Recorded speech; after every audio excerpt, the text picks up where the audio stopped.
Let's speak to the chairman of the committee, the Honorable Samuel Atta Akyea. He's former Minister for Works and Housing. He's MP for Ebuakwa South, and he's a lawyer.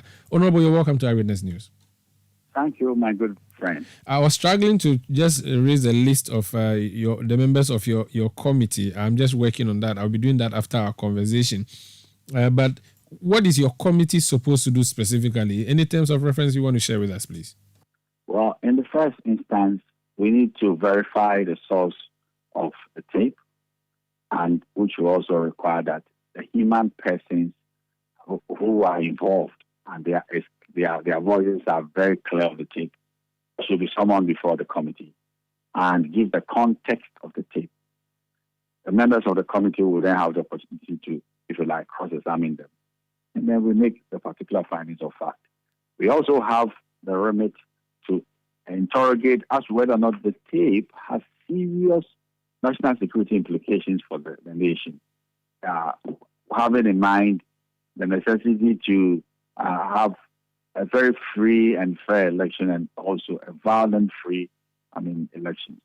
So if people are now trying to manipulate the police hierarchy because of the fact that they don't trust them and the rest of them, it's a cause for concern. So these are the two major issues that will be our remit.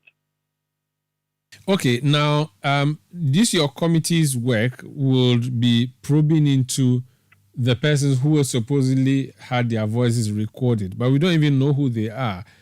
Are you going to go fishing, or you're going to rely on the claims being made that it is person A or B whose voice is heard in there? We will not do any fishing at all. What is very important is that if we have prima facie evidence that the voice on the particular tape is Mr. X, he will appear before the committee. And then you make a positive judicial confession that, look, the voice on this tape, is it yours? And if he says yes, then that's it. But if he's denying that is not his voice, we know what to do. But whoever it is, it's very easy to ascertain, who the individuals on the tape. I think it's not be too difficult. And they need to own up, or, they will face some serious perjury consequences. That's how I see the way to go. If it's your voice, it's your voice. Just give the context of why you are saying what you are saying.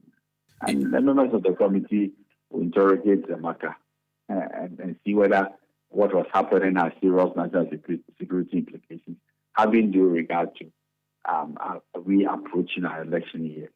In this day of artificial intelligence, your committee would have a lot of work to do, because if people show up and said it was not their voice, what are you going to do? Well, we use the expertise maybe outside the police to ascertain it, because the matter involves the police. We could deploy the national security. We can do that. Whatever is needful to aid a very good and genuine investigation, we will do it. And that shouldn't be a problem at all. The only thing which is very, very important is that we should do this job with utmost good faith. That's what I believe should be the case. We shouldn't come with our political lenses at all. And that is how we can now have the benefit of the result of the investigation. If we come with our partisan views on the matter, it wouldn't aid a good investigation, and therefore our recommendations will be very jaundiced. Well, it will be really difficult for you to take away the politics, because I'm looking at the members of the committee, the membership. You have 3 MPs from either side, and then you have an independent person who is not a member of parliament. So it definitely is going to be a tie if you were to vote. It means your work is going to be really difficult, because you have an even number of NDC and MPP MPs to superintend over and come up with a report that is generally accepted. How are you going to do that? Well, I cannot see how we should vote on the obvious. If we do a proper interrogation of the matter and people come and make admissions, what are you going to vote on? Unless people are going to be very awkward and crooked before a committee, which I believe they are going to swear them on oath. Mind you, when we sit like that, we have the powers of the High Court, and we exercise those powers. I don't see how anybody in his right mind will say that let's be partisan. Are you going to defend somebody's voice because you are in party X or Y, or you let the voice, be analyzed and the full implications gathered as a finding of fact? I'm saying this because it's out there in the public that the person whose voice was heard in there, and the person who actually did the recording, is a former regional chairman of the New Patriotic Party. Now, immediately that is dropped in there, is a high possibility that everything that will be discussed at that committee level would be politicized on those lines because, it's a member of the NPP who is sitting in the committee answering questions.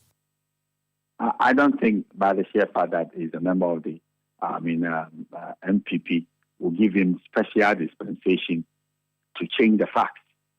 I don't think so at all. On the contrary, if he claims he's a member of NPP and he believes in what he said, then he should repeat it. That is what I believe in. That is what I thought was going on. Because what is very important for the committee to do is to get people to make admissions that this is my voice. And the rest of it, the consequences will kick in. Very well. If he says that's not his voice, we'll use all the intelligence means available to ascertain whether it's his voice or not. Very well. But if you say that somebody is coming from an MPP background, and therefore people should ignore the tape and give him an MPP treatment, that will not be a committee of parliament. That will be something else. Okay.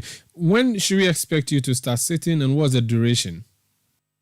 Well, we were not giving timelines, but it is so important the way the speaker said we should tackle the matter. We will give you the timelines very soon when we start the process. We'll tell you that we believe that we are going to commence work X time or Y time, and if you give us a couple of days or a few weeks, we'll be able to end the matter, depending on the flow of evidence or the gathering of evidence, as it were. Can we get the opportunity to see your work live on television? Would you grant us that permission as media to bring our camera equipment? I do not think that will be out of place. We'll seek audience with the speaker, and if he grants us that dispensation, why not? So far as the matters of public concern, why should it be in camera? There is not going to be an in camera everything. So if the press, are ready to, I'll come around and listen. Why not? Okay. Very well. Yes. I'm not sure I've seen this before, where you have a committee of parliament, but which includes someone who is not an MP. We see that Dr. Isaac Latianan is on your committee. He's not a member of parliament. How does that work? Yeah, he becomes a resource person, if you like, a consultant.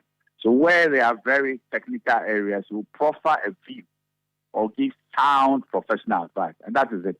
It's not going to be somebody who's going to determine how the committee works, But what he can do, now when we're having a quandary or we are at cross purposes or we have a challenge, he could bring his expertise to bear on the proceedings, and that could aid proper interrogation. I think that is his role, a consultant. Okay, can he vote? I do not think he has a voting power because he's not a member of the committee. Very well. Thank you so much for speaking to us, Honorable.